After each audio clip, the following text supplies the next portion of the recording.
There was that one place I always thought about, and I just wanted to be there with you. The place that no eye has ever seen, the place that no heart has ever perceived. I had a great feeling inside.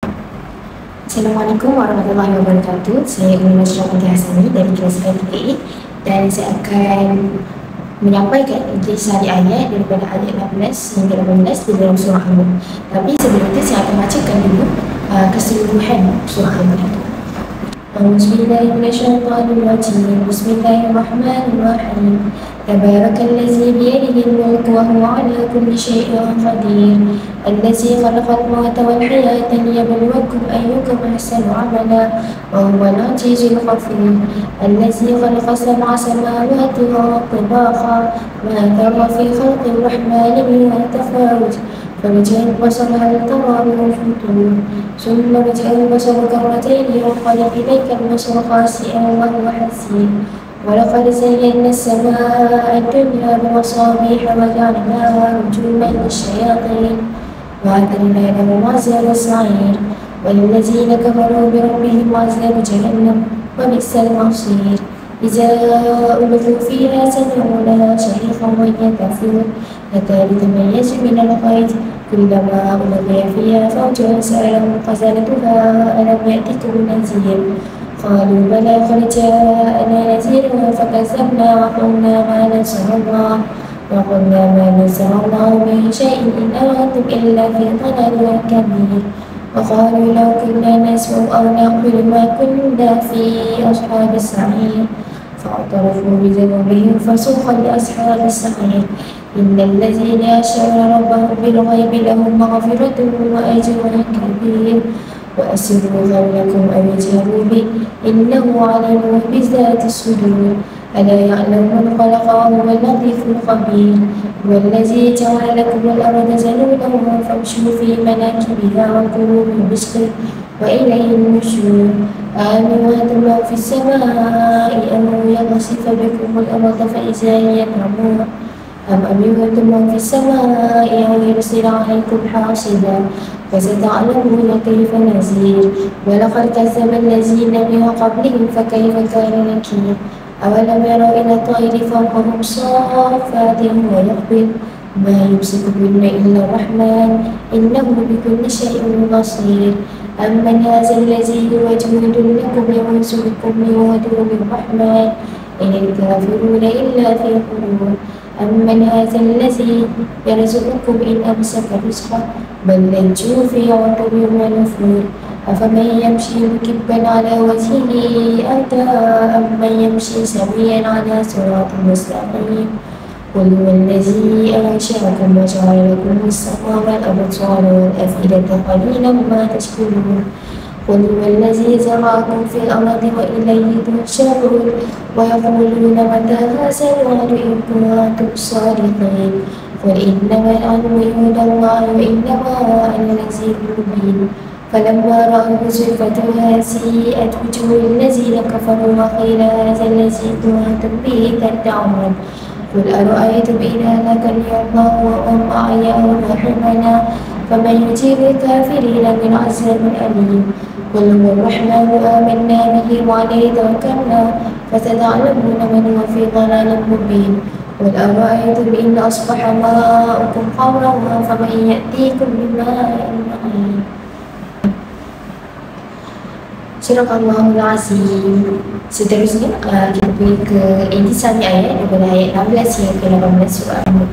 Ayat ke-16. أأمنتم من في السماء أن يخسف بكم الأرض فإذا هي تمور. Maksudnya, apakah kamu merasa aman, tidak takut kepada Tuhan yang di langit itu menterbalikkan bumi bersama kamu, lalu tiba-tiba bumi itu bergoncang. Menurut Dr. Abdul Basit, ayat Al-Quran ini merupakan ancaman, peringatan dan juga pengajaran daripada peristiwa yang menimpa umat terdahulu. Jadi ayat ini juga dia menyebut tentang kekuasaan Allah SWT, keluasan ilmu untuk menakutkan orang kafir. Jadi ayat ini untuk menguatkan lagi ancaman dan amaran kepada makhluk Allah SWT. Sebagaimana yang Allah ceritakan bagaimana binasanya umat-umat terdahulu seperti umat Hud, Ad, Samud, Nuh dan Fir'aun. Allah membawa kuasanya untuk menerbangkan burung-burungnya di udara untuk menunjukkan kuasa Allah Subhanahu Wa Taala. Jadi yang kita boleh dapat daripada sini ialah Allah SWT menggunakan ayat ini untuk memberi peringatan daripada peristiwa atas tujuan pengajaran. Okey, seterusnya ayat ke-17. Am amintum man fis samaa'i an yursila 'alaikum hasiba fasata'lamuna kaifa nazir. Okey, maksudnya atau apakah kamu merasa aman, tidak takut kepada Allah yang di langit itu mengirimkan kepada kamu taufan dan menghujani kamu dengan batu, maka kelak kamu akan mengetahui bagaimana akibat mendustakan peringatanku. Okey, jadi dalam ayat ini Allah bertanyakan kepada kita, patutkah kamu merasa aman dan tidak takut kepada Tuhan yang pusat pemerintahannya di langit dan menghadirkan kamu angin ribut dan menghujani kamu dengan batu. Jadi sekali lagi Allah memperingati kita, adakah kamu merasa aman? Yursila 'alaikum hasiba, lalu Allah hantarkan angin ribut yang menghujani kamu dengan batu. Jadi sebagai orang yang beriman, kita mestilah sentiasa gerut akan kekuasaan Allah SWT, kerana kuasa Allah di luar jangkauan kita. Jadi kita tidak tahu apa musibah yang bakal menimpa kita dan apa implikasinya terhadap alam di sekitarnya. Sebagaimana kita boleh ambil contoh, manusia kini banyak yang berada dalam kelalaian. Mereka leka dan juga apa akan ancaman yang diberikan Allah SWT. Jadi mungkin kita boleh klasifikasikan ancaman tersebut sebagai ancaman halus. Maknanya kata ancaman ini bukanlah ancaman dari segi wabak ataupun harta benda, tapi dia dari segi akal dan fikiran. Okay, so antara ancaman halus yang kita boleh dapati ialah ancaman sesat, pemikiran teroris dan juga tuduhan-tuduhan yang diciptakan dan dilemparkan kepada individu. Jadi sebenarnya ancaman halus ini dia lebih bahaya kerana dia merosakkan akal fikiran itu dahulu, dan seterusnya dia akan merosakkan kepribadian seorang Muslim. Jadi mungkin kita nampak orang itu dari segi fizikalnya dia baik-baik je, tapi dari segi akal fikirannya bercerai. Seterusnya ayat ke-18. Walaqad kazzaba allazina min qablihim fakayfa kana nakir. Dan sesungguhnya orang kafir sebelum mereka telah mendustakan para rasul mereka, maka perhatikanlah betapa hebatnya kemurkaanku. Jadi itu kamu akan mengetahui kelak bagaimana buruknya balasan itu. Jadi selepas ditipu balik baru kita sedar akan dahsyatnya balasan itu. Tapi waktu tu ancaman Allah kan dah terlupa lagi. Jadi waktu bila kita nak sedar, so kita kena sedar waktu sebelum kita terima balasan itu. Jadi sebab itulah kita perlu sentiasa bersedia akan segala titik-titik ancaman yang Allah berikan. Dan ayat ini juga dihuraikan dalam surah Al-Fatir ayat 45. Itu maksudnya, dan kalaulah Allah mengirakan kesalahan manusia serta terus menyiksa mereka disebabkan amal jahat mereka yang mereka telah kerjakan, tentulah ia tidak membiarkan tinggal di muka bumi ini sesuatu makhluk yang bergerak. Akan tetapi dia tidak bertindak dengan serta-merta, bahkan ia memberi tempoh kepada mereka hingga ke suatu masa yang tertentu. Kemudian apabila sampai tempoh mereka, maka Allah akan membalas masing-masing dengan adilnya, kerana sesungguhnya Allah Maha melihat keadaan hamba-hambanya.